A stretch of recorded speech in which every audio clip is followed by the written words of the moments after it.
बात कर लेते हैं उस फाइट के बारे में जिस फाइट को लेके मैं सबसे ज़्यादा एक्साइटेड हूँ। यार यूएफसी ने इतनी घटिया आदत डाल दी ना, एक के बाद एक के बाद एक घटिया कार्ड, एक के बाद एक के बाद एक घटिया फाइट्स, कि मेरा ना इस गेम से जी ही उठने लगा था। बट ये फाइट वो फाइट है जो मुझे सुबह जल्दी उठ के एमएमए देखने पे मजबूर करेगी, और वो फाइट है mic peri versus Nate Diaz की फाइट, या फिर कहा जाए Nate Diaz versus mic peri की फाइट।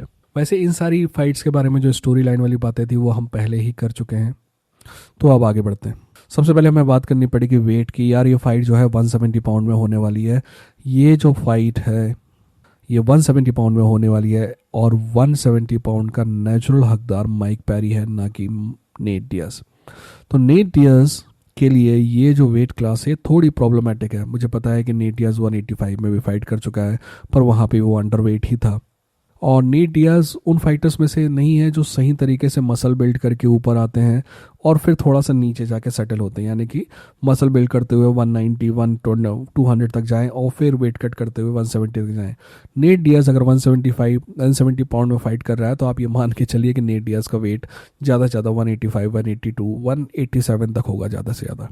तो ये बात ध्यान रखने योग्य है, जो कि प्रॉब्लम है नेट डियाज के लिए। अब बात कर लेते हैं स्ट्राइकिंग की। कौन बेहतर स्ट्राइकर है? यार इस बारे में तो कोई सवाल ही नहीं उठना चाहिए कि नेट डियाज ही बेहतर स्ट्राइकर है। जब कभी स्ट्राइकिंग की बात होगी तो नेट डियाज का नाम ऊपर आएगा ही आएगा। पर प्रॉब्लमेटिक बात क्या है कि कौन ज़्यादा डेंजरस स्ट्राइकर है? वो माइक पेरी है। माइक पेरी कभी भी फाइट को ख़त्म कर सकता है दोस्त। और माइक पेरी इतने यूएफसी से बाहर आने के बाद माइक पेरी जो है बहुत डेंजरस गेम में बेयर नकल में फाइट कर रहा है, जहाँ पे उसने 185 200 पाउंडर्स तक को नॉकआउट किया है। तो उसके सामने एक नेचुरल 165 पाउंडर नेट डियाज जो है वो दिक्कत वाली बात है नेट डियाज के लिए। जहाँ तक दोनों के स्टाइल की बात है, देखो दोनों का स्टाइल जो है ना वो थोड़ा सा अलग स्टाइल है। नेट डियाज जहाँ एक्यूमुलेटिव फाइटर है, बार बार स्ट्राइक करता है, 1-2 1-2-3 1-2-3-4-5 कॉम्बिनेशन स्ट्राइक करता है, बट ज़्यादा डैमेजिंग स्ट्राइक नहीं करता है। पर इनका जो एक्यूमुलेटिंग इफेक्ट है वो ज़्यादा डेंजरस होता है। वहीं दूसरी तरफ माइक पेरी है जो कि एक्यूमुलेटिव स्ट्राइकर ना होते हुए एक पावर पंचर है, और पावर पंचर के पास हमेशा एक सुपर पावर है कि वो कभी भी फाइट को ख़त्म कर सकता है। तो देखते हैं कि ऐसा होता है क्या। एक और बात जो इम्पोर्टेंट है वो है चिन। हम सभी को पता है कि डियाज ब्रदर्स की चिन जो है वो लोहे की चिन है, पर यार दोनों डियाज ब्रदर्स को हमने 40 साल के बाद फाइट करते हुए नहीं देखा है, तो हम ये मान के नहीं बैठ सकते कि उनकी चिन अभी भी वैसी ही होगी। और अगर उसमें थोड़ी बहुत भी दिक्कत है ना, तो मैं ये मान के चलता हूँ कि ये जो चिन है अगर थोड़ा बहुत भी कमज़ोर हुई होगी नेट डियाज की चिन, तो mic peri is a problem.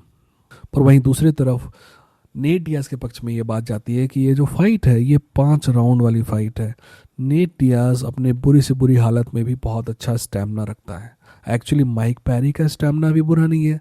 Mic peri ने भी 10 राउंड की फाइट की है, 8 राउंड की फाइट की है, खैर वो बॉक्सिंग में थी, बट फिर भी 8 राउंड की बॉक्सिंग फाइट लगभग 5 राउंड की एमएमए फाइट के बराबर का ही टाइम है। ये बात अलग है कि उसमें ब्रेक्स ज़्यादा है, पर at the end of the day ये जो 5 राउंड है ये नेट डियाज के पक्ष में जाते हैं, क्योंकि नेट डियाज शुरुआती राउंड में डैमेज लेने के बाद भी फाइट में बना रह सकता है, और बाद में सामने वाले फाइटर्स के लिए दिक्कत पैदा कर सकता है। अब बात कर लेते हैं कि ग्राउंड में कौन बेहतर है। यार इस बारे में सवाल ही नहीं होना चाहिए, Nate Diaz is a better कैपलर। पर जहाँ तक ग्राउंड में बात होती है रेसलिंग की, तो रेसलिंग में जो पावर चाहिए है वो माइक पेरी के पास है, और नेट डियाज जो है वो रेसलिंग करता ही नहीं है। और अगला पॉइंट जो है वो सबसे ज़्यादा इंपॉर्टेंट है और सबसे ज़्यादा प्रॉब्लमेटिक है नेट डियाज फैंस के लिए, मेरे जैसे 2 फैन के लिए। देखिए नेट डियाज के साथ प्रॉब्लम ये है कि नेट डियाज इस फाइट को ग्राउंड में ले जाने की कोशिश करेगा ही नहीं।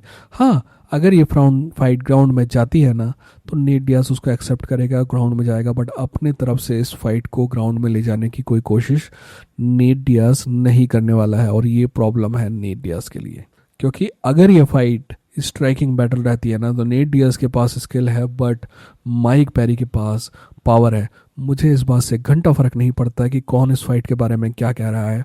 मेरे हिसाब से ये 50-50 फाइट है, और that makes it a very good fight.